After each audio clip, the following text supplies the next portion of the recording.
the Organic Act for the Philippines. The US couldn't admit the fact that they already had a colony in the Philippines. They were conflicted. They were a republic. They took pride in not having colonies, and then they found themselves having conquered a new territory. So there were lots of articles, actually, the Harvard Law Review, on how to call us. Are we new? Are we a colony? Are we a new property? Or eventually they preferred new territory, because if we became a colony, we would be a state. If we were property, then it was a mere real estate transaction. But they wanted something higher than that. And notice it says the free exercise and enjoyment of religious profession and worship without discrimination or preference shall forever be allowed. By this clause, they secured religious freedom in the Philippines. So notice there was a Malolos constitution, and there was a categorical statement by this time, an entirely new entity, a colonizer, giving us the same freedom.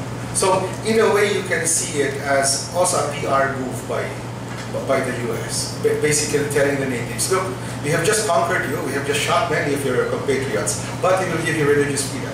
In other words, we will give you exactly what you were fighting for under Spain. The next one, please. The next slide. William Howard Taft was the first civilian Governor General of the Philippines, and he will eventually become U.S. President, and after that U.S. Supreme Court Chief Justice. The next slide, please. And one of his assignments was to purchase the friar lands. And notice here, he acknowledges that this issue has caused strife and bloodshed in the past, and his mission was to ensure that no injustice is done, but to protect all the rights of property, including the right against the taking of private property without due process of law. The next slide.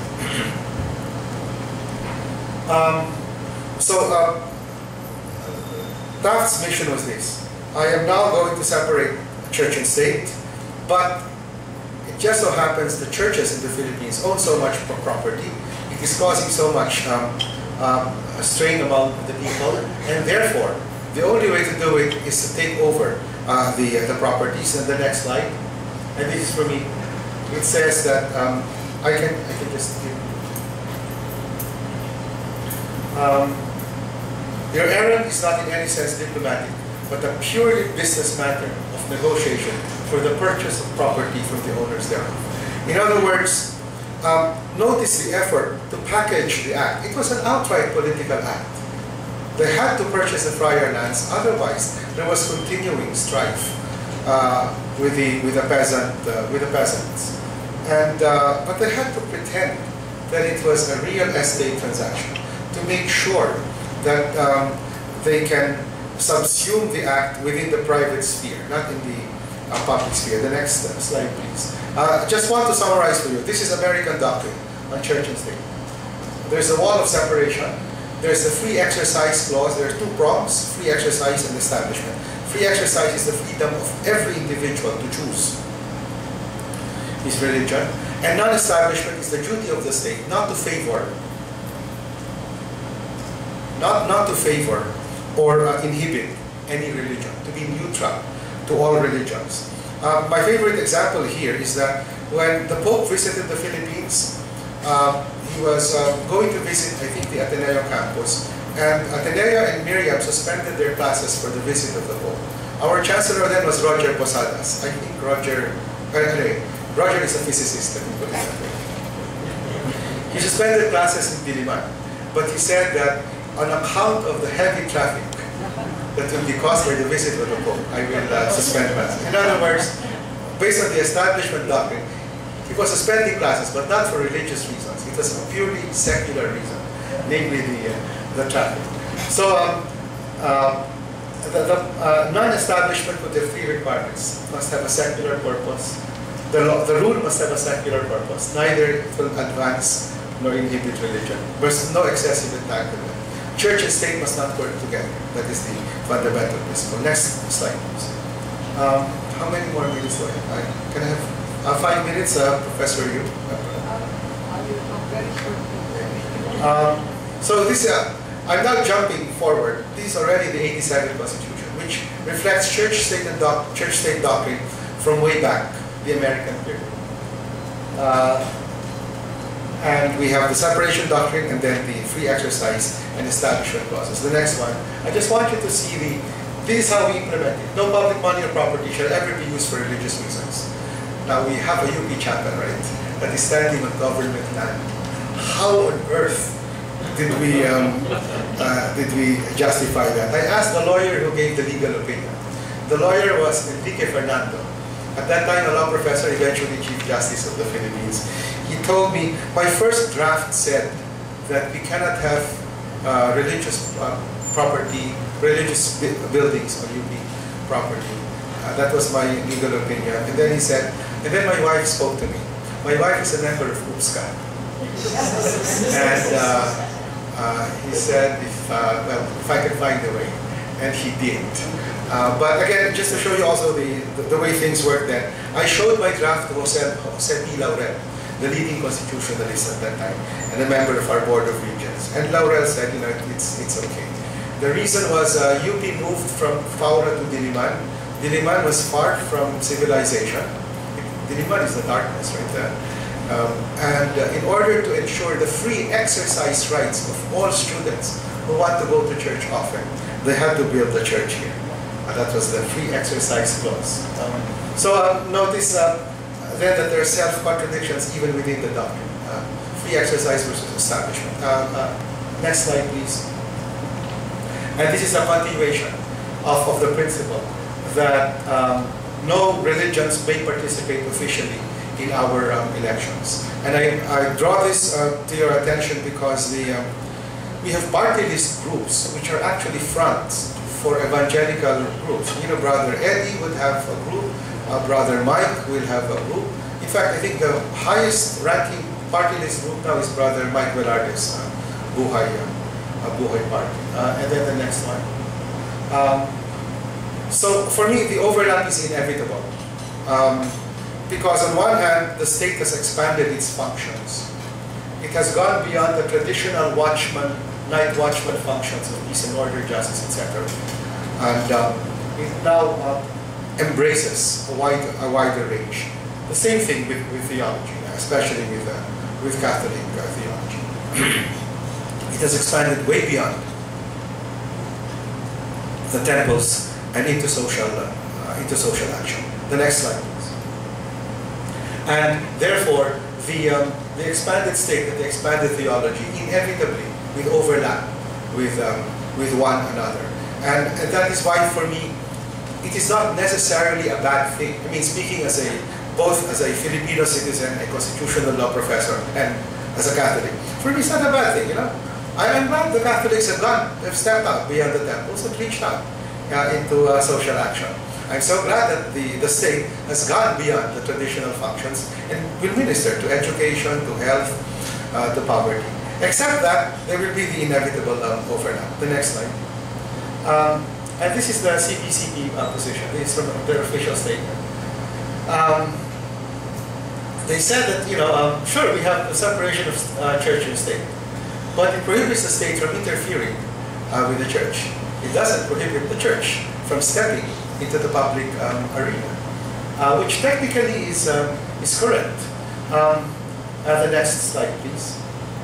And here they say, and I'm going to the second bullet point. I think it's still my next slide, but just read this. This is their RH position.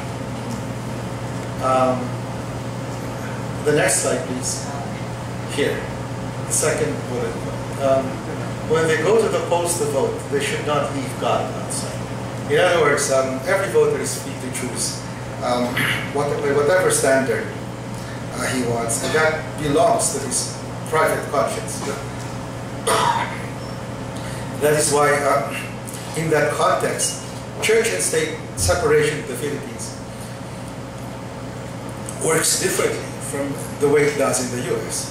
In the U.S., it was meant to ensure that all the religions are free to compete among themselves. If you do it this way, in the Philippines, it serves to preserve, to entrench the hegemony of the majority religion.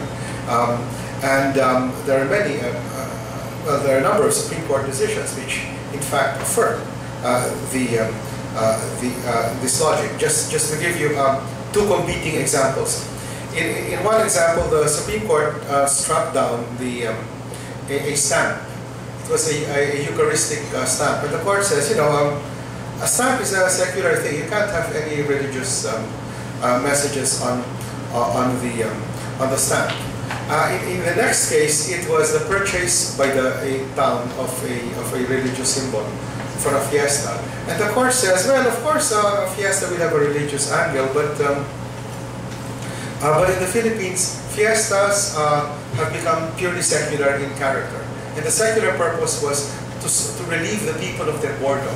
That was the secular purpose. That because majority were Catholic, we go by the Catholic idea of doing what they do on this certain feast day. But because they're majority, then it becomes not a religious but a purely secular exercise. This is my last slide. Next one, please. Well, I just want to point out that in one of the essays of Karl Marx, these are the early Marx, the pre-scientific, the romantic Marx, he says that actually state and religion are both public sphere. The bourgeois man had to invent the state because in his real life, he knows anyway, we're just atomistic individuals slugging it out for private interest.